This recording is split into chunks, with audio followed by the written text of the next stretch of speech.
عليكم ورحمة الله وبركاته نحمد الله العظيم ونصلي على رسوله الكريم أما بعد அன்பான பெரியோர்களே, ஜமாத்தார்களே, அல்லாஹ்வின் கிருபையால் ஃபஜ்ருடைய தொழுகையை இமாம் ஜமாத்தோடு தொழுதுவிட்டு குர்ஆனின் விளக்கங்களை தெரிந்து கொள்வதற்காக நாம் எல்லாம் அமர்ந்திருக்கிறோம்.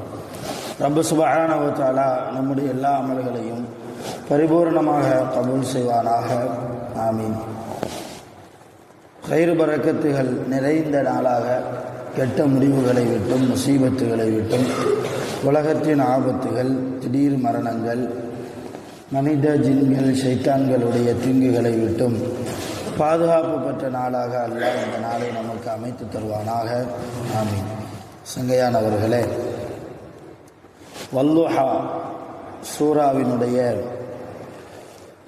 அர்த்தங்கள், விளக்கங்களைத்தான் இன்றைக்கு நாம் தெரிந்து கொள்வதற்கு இருக்கிறோம். வல்லுஹா சூராவில் மொத்தம் 11 வசனங்கள் இருக்கிறது. இந்த சூராவை அல்லாஹ் எதற்காக இறக்கினான் என்றால், நபி ஸல்லல்லாஹு அலைஹி வஸல்லம் அவர்களுக்கு சிறிது காலம் வஹி வராமல் இருந்தது. வஹியினுடைய இறை செய்தி ஜிப்ரீல் அலைஹிஸ்ஸலாம் அவர்கள் மூலமாக அல்லாஹ் ஒவ்வொரு ஆயத்தாக காலத்திற்கு ஏற்ப, சூழ்நிலைகளுக்கு ஏற்ப அல்லாஹ் இறக்குவானா இல்லையா? இந்த வஹி என்பது சில காலம் வராமல் இருந்ததால் நபி ஸல்லல்லாஹு அலைஹி வஸல்லம் அவர்களுக்கு ஒரு விதமான பயம் ஏற்பட்டது. வஹி வருவது நின்று விட்டதே, ஜிப்ரீல் வருவதை நிறுத்தி கொண்டாரே, ஒருவேளை அல்லாஹ் நம்மீது ஏதாவது ஒரு அதிருப்தி ஆயிருப்பானோ, அல்லாஹ்வுக்கு பிடிக்காத செயலை நாம் ஏதாவது செய்துவிட்டோமோ என்கிற ஒரு சிறிய அச்சம் ஏற்பட்டதால், அதே நேரத்தில் இஸ்லாமிய எதிரிகள் எல்லாம் வஹி நின்று விட்டது என்கிற கவலையில் இருக்கிற நபி ஸல்லல்லாஹு அலைஹி வஸல்லம் அவர்களை கேலி செய்ததால் அல்லாஹ் இந்த சூறாவை இறக்கினார். இந்த சூறாவில் அல்லாஹ் சொல்கிறான், வல்லுஹா, முற்பகலின் மீது சத்தியமாக. லுஹா தொழுகன்னு சொல்கிறோம் இல்லையா? லுஹா தொழுகை, லுஹானா முற்பகல் நேரத்தில் தொழக்கூடிய தொழுகை. அதைத்தான் அல்லாஹ் சொல்கிறான். வல்லுஹா, முற்பகலின் மீது சத்தியமாக. வல்லைலி இதா சஜா, சூரியன் மறைகிற நேரத்தில் வரக்கூடிய இரவின் மீது சத்தியமாக. மா வத்தஅக ரப்புக வமா கலா, நபியே, உங்களுடைய ரப்பு உங்களை கைவிடவும் இல்லை, உங்களை வெறுக்கவும் இல்லை. வஹி வராமல் இருக்கிறது என்பதற்காக அல்லாஹ் என்னை கைவிட்டு விட்டானோ என்று நீங்கள் என்ன செய்ய வேண்டாம், ஒருபோதும் நினைக்க வேண்டாம். உங்கள் இரட்சகன் உங்களை ஒருபோதும் கைவிட மாட்டான், உங்களை வெறுக்கவும் மாட்டான் என்று அல்லாஹ் சொல்கிறார். வலல் ஆகிரத்து, மறுமை நாள் என்பது, மறுமை வாழ்க்கை என்பது, கைருல் லக, நபியே உங்களுக்கு அதுதான் சிறந்தது. எதை விட? மினல் ஊலா, இந்த உலக வாழ்க்கையை விட, இந்த உலகத்தை விட மறுமைதான் நபியே உங்களுக்கு சிறந்தது. வலசௌஃப யுஅதீக ரப்புக, இனிமேல் நபியே உங்களுடைய ரப்பு உங்களுக்கு கொடுப்பான், அதிகமான நிஅமத்துகளை கொடுப்பான். நீங்கள் எதிர்பார்க்கிற வஹி இனிமேல் வரும். அப்போ நீங்கள் என்ன செய்வீங்க? ஃபதர்லா, நீங்கள் திருப்தி அடைந்து கொள்வீர்கள். அலம் யஜிதுக யதீமா, நபியே நீங்கள் அனாதையாக இல்லையா? ஒரு நேரம் தாய் தந்தையை இழந்த அனாதையாக நீங்கள் இல்லையா? அப்படி அனாதையாக நீங்கள் இருந்தபோது ஃபஆவா, அல்லாஹ் உங்களை அரவணைத்து கொண்டான்.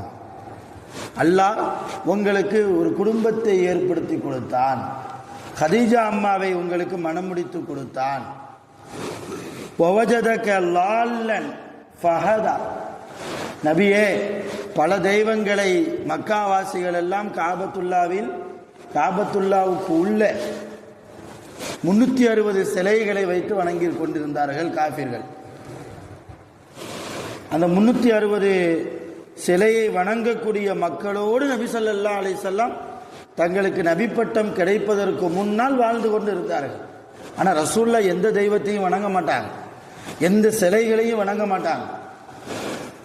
ரசூலுல்லாஹ்வுக்கு மனதில் ஏற்பட்ட ரப்பு அல்லாஹ், அந்த அல்லாவை தனிமையில் எப்படி வணங்க வேண்டுமோ அப்படி வணங்குவாங்க. இப்ப நம்ம தொழுகிறோம் இல்லையா, இந்த மாதிரி அவங்க தொழுததில்லை. அவங்க எப்படி தொழணும்னு நினைக்கிறாங்களோ அப்படி தொழுவாங்க. இந்த தொழுகையினுடைய முறை, நம்ம தக்பீர் கட்டுறோம், சனா ஓதுறோம், ஃபாத்தியா ஓதுறோம், துணை சூறா ஓதுறோம், அடுத்து ருக்குவுக்கு போகிறோம், ருக்குவில் தஸ்பீ ஓதுறோம், நிலைக்கு வர்றோம், அடுத்து சஜிதா 2 சஜிதாவுக்கு போகிறோம்.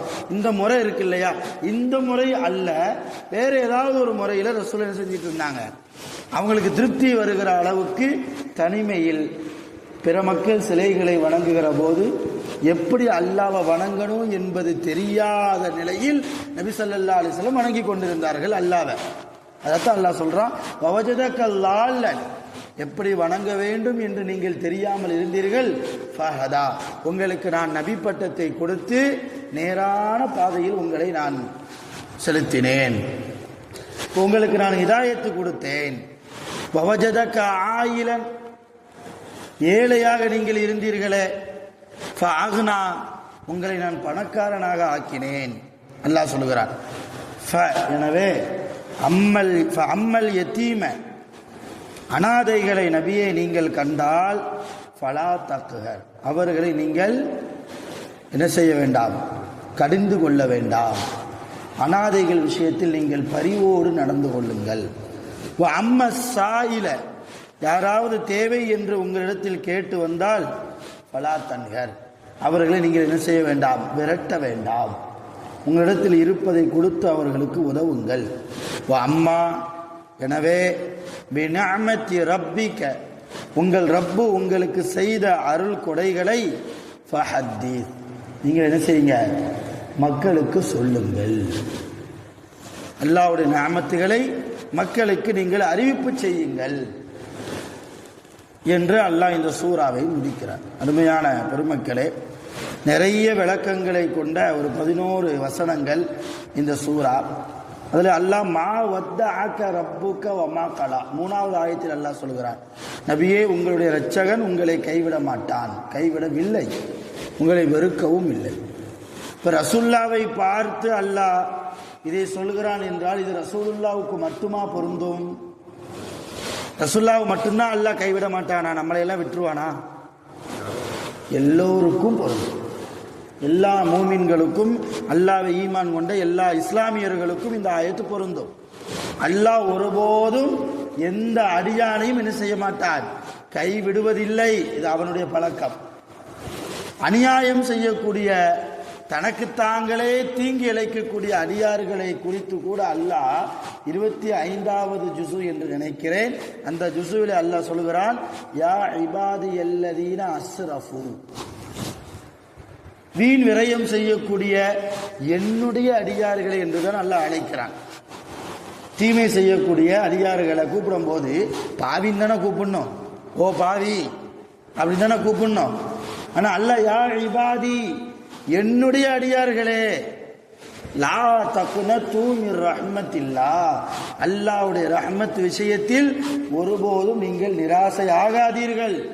அல்லாஹ் யாரையும், மூமின்களை, முஸ்லிம்களை கைவிடுவதில்லை என்று அல்லாஹ் அந்த ஆயத்திலே சொல்கிறார். ஆக அங்கே நபி ஸல்லல்லாஹு அலைஹி வஸல்லம் அவர்களை முன்னோக்கி அல்லாஹ் பேசுவதால் ரசூலுல்லாவை குறித்து மட்டும்தான் இந்த ஆயத்து பொருந்தும் என்று நாம் விளங்கிவிடக்கூடாது. எல்லா மூமின்களுக்கும் இந்த ஆயத்து பொருந்தும். அதே போன்று ஆறுதலாக அல்லாஹ் சில வார்த்தைகளை அல்லாஹ் சொல்கிறான். அல்லாஹ் இனிமேல் உங்களுக்கு வஹியை உங்களுக்கு தருவான், நீங்கள் அப்பொழுது ரப்பை, உங்களுடைய ரப்பை நீங்கள் பொருந்திக் கொள்வீர்கள். என அனாதையாக நீங்கள் இருந்தபோது அல்லாஹ் உங்களுக்கு தங்குமிடத்தை கொடுத்தான், நேர்வழி இல்லாமல் இருந்தபோது உங்களுக்கு நேர்வழியை அல்லாஹ் காட்டினான், ஏழையாக நீங்கள் வாழ்ந்தபோது உங்களை அல்லாஹ் பணக்காரன் ஆக்கினான் என்றெல்லாம் சில ஆறுதல். இதற்காக இந்த ஆறுதலை அல்லாஹ் சொல்கிறான் என்றால், காஃபிர்கள் கேலி செய்கிறார்களா இல்லையா? எந்த கேலிக்கும் நீங்கள் பயப்பட வேண்டாம், கலங்க வேண்டாம். அவர்கள் கேலி செய்தால் செய்துவிட்டு போகட்டும், அவர்களுக்கு கூலி நான் கொடுக்கிறேன், உங்களுக்கு ஆறுதல் நான் தருகிறேன் என்று சொல்லி அல்லாஹ்வே நபி ஸல்லல்லாஹு அலைஹி வஸல்லம் அவர்களுடைய கவலைக்கு மருந்தாக தன்னுடைய குர்ஆனிலே ஆயத்துகளை இறக்கி ரசூலுல்லாஹ்வுடைய கவலையை போக்கியிருக்கிறான்.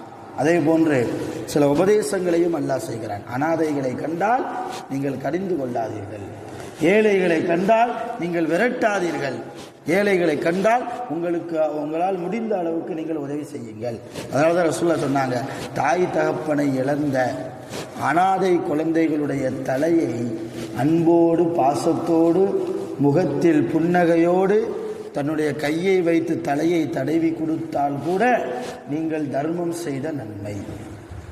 அனாதை குழந்தைகளை அன்போடு தடவிவிட்டால் உங்களுக்கு தர்மம் செய்த நன்மை உங்களுக்கு கிடைக்கும் என்றார்கள் நபி ஸல்லல்லாஹு அலைஹி வஸல்லம். ஆக அனாதைகளாக யார் இருக்கிறார்களோ அவர்களை நாம் அரவணைக்க வேண்டும். அதே போன்று இந்த சூராவினுடைய முடிவிலே அல்லாஹ் உங்களுடைய ரப்பு உங்களுக்கு எதை நிஅமத்தாக கொடுத்திருக்கிறானோ அந்த நிஅமத்தை நீங்கள் அனுபவித்துக் கொள்ளுங்கள், பிற மக்களுக்கு என்ன செய்யுங்க, எடுத்து சொல்லுங்க. இப்போ ஆக அல்லாஹ் நமக்கு செய்த நிஅமத்தை நமக்குள்ளேயே வச்சிருக்க கூடாது, என்ன செய்யணும், வெளியே மக்கள்கிட்ட சொல்லணும். அப்போதான் அல்லாஹ்வுடைய வல்லமை தெரியும். மனைவி சீரியஸ் கண்டிஷன்ல இருப்பா, காசு பணத்துக்கு வழி இல்லை, 1 லட்ச ரூபா 2 லட்ச ரூபா கெட்டணும் ஆஸ்பத்திரியில், ஏதாவது ஒரு ரீதியில் அல்லாஹ் உதவி செய்திருப்பான் இல்லையா? யார்கிட்ட போய் கேட்பது, எப்படி மனைவியை காப்பாற்ற போகிறோம் அல்லது தாய் தந்தையர்களை எப்படி காப்பாற்ற போகிறோம், இக்கட்டான சூழ்நிலை, யார் கொடுத்து உதவுறதுக்கு இருக்கிறா அவ்வளோ பெரிய பணத்தை என்றெல்லாம் மூளையை கசிந்து மூளையில் உட்கார்ந்து கொண்டிருக்கிற நேரத்தில் ஏதாவது ஒரு ரீதியில் அல்லாஹ் யார் மூலமாவது ஒரு உதவி செய்திருப்பான் இல்லையா? இது அல்லாஹ்வுடைய நிஅமத், இது அல்லாஹ்வுடைய அருள். இந்த அருளை என்ன செய்யணும், நமக்குள்ளேயே வச்சு 2 ரக்காத் தொழுது, அல்லாஹ் நீ உதவி செஞ்சுட்டா உனக்கே எல்லாம் போகணும், உனக்கு நான் நன்றி செலுத்துறேன், என் நன்றியை நீ கபூல் செய்வாயாக, அப்படி துவா செஞ்சுட்டு போயிடக்கூடாது. துவாவும் செய்யணும், அல்லாஹ்வுக்கு நன்றியும் செலுத்தணும். அல்லாஹ் செய்த இந்த அருளை அடுத்த மக்களிடத்தில் அதிகமாக சொல்லணும். நிறைய பேர் நல்ல செல்வந்தமா சூழ்நிலையில் வாழ வச்சிருப்பான், காசு பணத்துக்கெல்லாம் எந்த ஒரு குறையும் இருக்காது. ஆனால் அவர் ட்ரெஸ் கோடை பார்த்தீங்கன்னா பரம்பரை பிச்சைக்கார மாதிரி இருப்பார். அழுக்கு சட்டை, அழுக்கு கைலி இல்லையா, ஏதோ பஞ்ச பிரதேசி மாதிரி ஒரு கோலத்தில் வருவார். இதை ரசூலுல்லாஹ் வன்மையாக கண்டித்திருக்கிறார். வீட்டில் பீரோவில் நல்ல சட்டை இருக்குது, நல்ல வேஷ்டி இருக்குது, புது கைலி இருக்குது, புத்தாடைகள் நிறைய இருக்குது, அல்லது இல்லை என்றாலும் கூட புதிய ஆடைகள் வாங்கி உடுத்துவதற்கு அவர்கிட்ட வசதி இருக்குது. ஆனால் கஞ்சத்தனம் பண்ணி அல்லது மற்றவங்க கண்ணு போட்டுருவாங்களோ, உனக்கு என்னப்பா வெள்ளையும் சொல்லையுமா அலைகிறான் மகராச என்றெல்லாம் மக்கள் நம்மளை ஒரு மாதிரி கண் போட்டுருவாங்களோ, கந்திருஷ்டி விழுந்துருமோ என்று மக்களுடைய கண் பார்வைக்கு பயந்து அல்லாஹ்வுடைய நிஅமத்துகளை நீங்கள் மறைக்காதீர்கள். அல்லாஹ் உங்களுக்கு செல்வத்தை கொடுத்தானா டிப்டாப்பாக போங்க, தூய்மையாக போகணும். இஸ்லாமியர்கள் ஒழுக்கத்தோடு வாழணும், அதே போன்று சுத்தமாக வாழணும், தூய்மையான ஆடைகளை உடுத்தி வாழணும். ரசூலுல்லாஹ் சொன்னாங்க, விலை உயர்ந்த ஆடைகளை நீங்கள் உடுத்துங்கள், தவறே இல்லை. அது அல்லாஹ் உங்களுக்கு கொடுத்த நிஅமத்தை நீங்கள் அடுத்தவருக்கு காட்டுவதற்காக போகிறீர்கள், அது தப்பே கிடையாது. இது அல்லாஹ் கொடுத்ததுப்பா, இது அல்லாஹ் கொடுத்ததுப்பா என்றெல்லாம் பிற மக்களிடத்தில் நான் கஷ்டப்பட்டு சம்பாதிச்சதுன்னு சொன்னாதான் தப்பு. நான் இந்த சட்டை எவ்வளோ தெரியுமா, 1500 ரூபா, நான் எவ்வளோ கஷ்டப்பட்டு உழைச்சேன்னு தெரியுமா, அப்படி பேசுனா அல்லாஹ் 1,50,000 ரூபாய்க்கு செலவு வச்சிருவான். அல்லாஹ் கொடுத்தது என்று சொன்னால் அல்லாஹ் இன்னும் தன்னுடைய நிஅமத்துகளை அதிகமாக தருவார். ஆக எப்படியோ அல்லாஹ் நமக்கு கொடுத்த நிஅமத்துகளை அடுத்த மக்களிடத்தில் அதிகமாக நம்ம ஷேர் செய்யணும், பரப்பணும். அப்படி பரப்பி வாழக்கூடிய தௌஃபீக்கை அல்லாஹ் நம் அனைவர்களுக்கும் தந்தருள் புரிவானாக. ஆக அருமையான பெருமக்களை, இந்த சூறாவின் மூலமாக நிறைய படிப்பினை. வலல் ஆகிரத்து கைருல் லக மினல் ஊலா, இந்த துன்யாவை விட மறுமை சிறந்தது, நபியே உங்களுக்கு சிறந்தது என்கிறார். ரசூலுல்லாஹ்வுக்கு மட்டும்தான் மறுமை சிறந்ததா? எல்லோருக்கும் சிறந்தது. இந்த துன்யா கொசுவினுடைய ரெக்கைக்கு சமம். நான் முதலிலே சொல்லியிருப்பேன், அடுப்படி துணிக்கு சமம் இந்த துன்யா. அலங்காரம் செய்யப்பட்ட கிழவிதான் இந்த துன்யா. தூரத்திலிருந்து பார்க்கும்போது மேக்கப் பண்ணி கிளவியாக இருந்தாலும் அழகாக தான் தெரிவா, பக்கத்தில் போனால் தான் தோல்லாம் சுருங்கி ஒரிஜினல் முகமே தெரியும் இல்லையா? அதே போன்றுதான் இந்த துன்யா. தூரத்திலிருந்து பார்க்கிற போது மிக பிரம்மாண்டமாக அழகாக ரம்யமாக மனதை கவரக்கூடிய அளவுக்கு இருக்கும். ஆனால் இந்த துன்யாவை விட நாளை மறுமை தான் நமக்கு சிறந்தது என்கிற சிந்தனையை நாம் வைத்து நம்முடைய வாழ்க்கையை நடத்துவோமே ஆனால் நிச்சயம் மறுமை நாள் என்பது நமக்கு வெற்றி குறித்தான நாளாக அமையும். வல்ல ரஹ்மான் நம் அனைவர்களையும் மறுமையிலே கியாமத்து நாளிலே அவனுடைய அரிசினுடைய நிழல் பெறக்கூடிய பாக்கியத்தை நம் அனைவர்களுக்கும் தந்த அருள் புரிவானாக. சொர்க்கவாசிகளாக நம்மையும் நம்மை பெற்றெடுத்த பெற்றோர்களையும் நாம் பெற்றெடுத்த நம்முடைய பிள்ளைகளையும் நம்முடைய மனைவிமார்கள் நம்முடைய உற்றார் உறவினர்கள் ஜமாத்தார்கள் உலகத்தில் வாழ்கிற எல்லா மூமினான முஸ்லிமான ஆண்கள் பெண்கள் அனைவர்களையும் அல்லாஹ் சுவனத்திற்கு உரித்தானவர்களாக கபூல் செய்வானாக. வாஹிர் தஅவானா அனில் ஹம்துலில்லாஹி ரப்பில் ஆலமீன். சுப்ஹானல்லாஹி வ பிஹம்திஹி சுப்ஹானல்லாஹி வ பிஹம்திஹி அஷ்ஹது அன் லா இலாஹா இல்லல்லா அன்த அஸ்தக்ஃபிருக வ அத்தூபு இலைக். ஆமீன். சுப்ஹான ரப்பிக ரப்பில் இஸ்ஸத்தி அம்மா யசிஃபூன். ஸலாமுன் அலல் முர்ஸலீன் வல்ஹம்துலில்லாஹி ரப்பில் ஆலமீன்.